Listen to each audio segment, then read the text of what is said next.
this video is another message to myself, get some things off my chest. Where do we begin?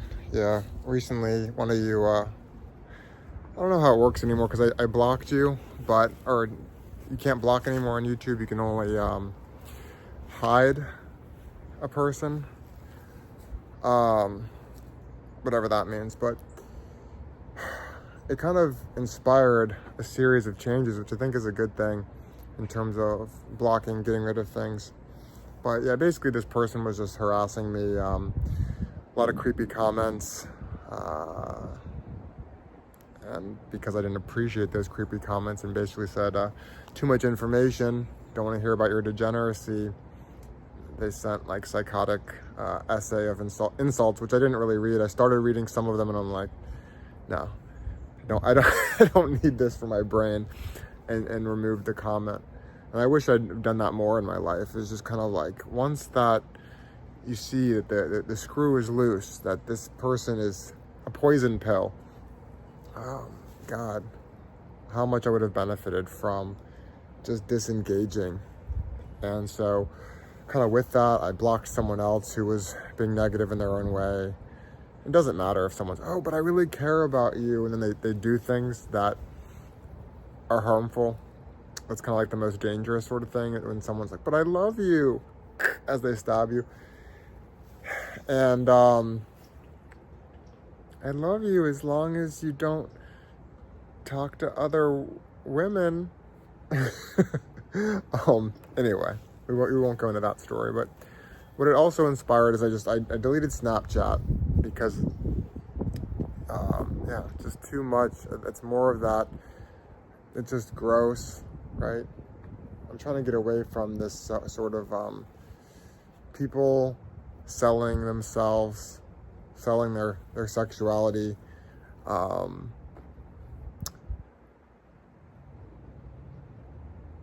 Just the whole thing. So yeah, I deleted that, deleted Instagram. These are all, whatever you want to call them, thirst traps, places that don't serve really, in general, don't serve for sort of meaningful interactions, right?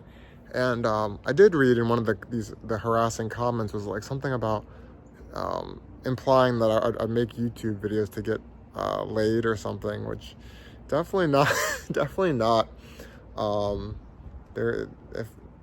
Dating apps definitely would be the more rational way to go if that's the goal.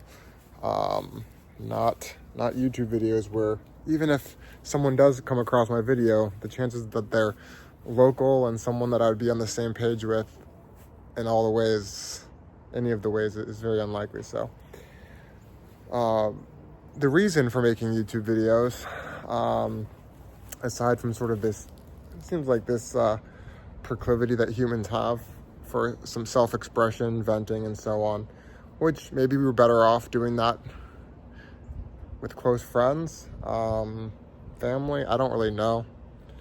But also in the past, it used to be a place where you would have enjoyable, fruitful interactions, not just weird, creepy, trolly comments, full of hate and bizarreness.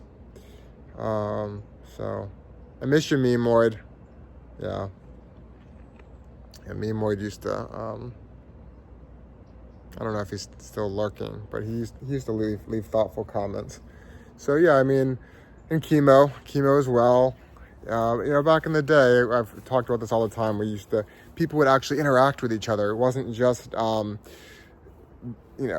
people that have 2 million subscribers that got interaction. We would, there'd be meaningful sort of video responses and dialogue, but not to look back with rose-colored glasses. A lot of that was toxic. There was the Ponage Olympics and all this stuff, right? Atheists being mean to theists being mean to atheists, and whatever. I'm not sure to what degree that still goes on in other contexts, but it doesn't seem like there's as much small channel drama stuff. I don't know if that still exists on YouTube so much. Definitely still drama, I think, but that seems to be more of people that have hundreds of thousands or millions of subscribers. Anyway, what am I trying to say here? I was going to go in a thing about what is love versus control. Because I recently had a debate with a friend about sort of, does love exist? And he said love's not a real thing. And it got into all these semantic things. But I think the important point is, what are the conditions in which you love someone? And regardless of getting into a sort of black and white answer of what's real love, what's not, does love exist, yes, no, here's the concrete thing, where we might be able to kind of agree, me and whoever's watching this, is that the more conditions that there are, then it feels like the less love feels like something tangible and important, regardless of whether or not, how you want to define that, right? The more conditions, seems like love is less pure, less something we should hold in high regard. Now, whether or not we can keep analyzing anything to the point of absurdity, but yeah, you love your dog, and there's not really a ton of conditions. Now, you can break it down, why you love the dog, right, all this stuff, but I think that's why so many of us recognize the pureness of loving animals, even though we could overanalyze it and we could poo-poo on that too. It's about the fewer the conditions, the better. So, yeah, that's the problem with control. That's the problem with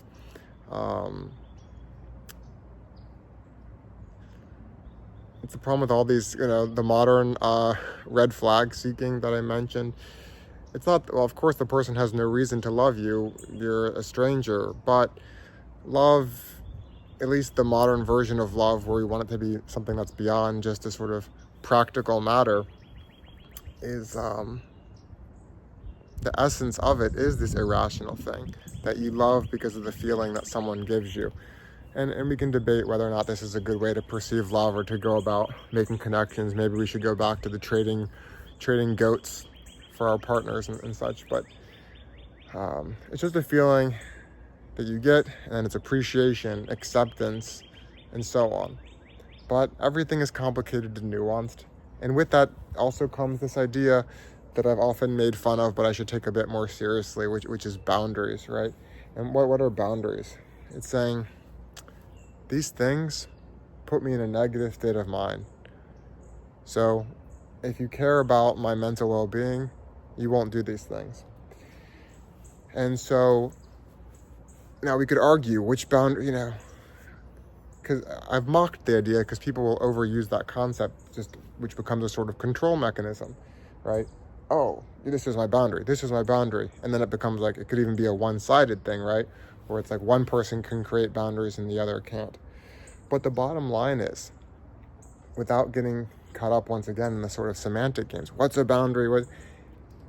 If two people can't have a desire to accept, understand, make an effort to listen to the other, here's what puts me in a good state of mind, here's what puts me in a negative state of mind.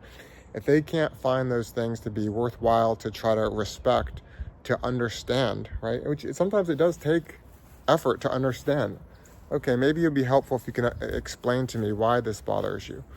Okay, can we understand, can we negotiate this in some way? It might require a sort of deeper conversation, but there has to be the desire to understand another person and to be able to accept those things that make them uncomfortable. Some of those things might even be, at least on the surface, maybe more than on the surface, but at least on the surface might be absurd. But it doesn't matter, right? If you care about someone, you do your best. Now, if you decide that something is too absurd for you to respect, it might not be a matter of convincing the person how absurd that is. Sometimes it's okay to part ways, right? You can't respect someone's boundaries. Don't argue about, you shouldn't be affected by this. You should want this. I should want...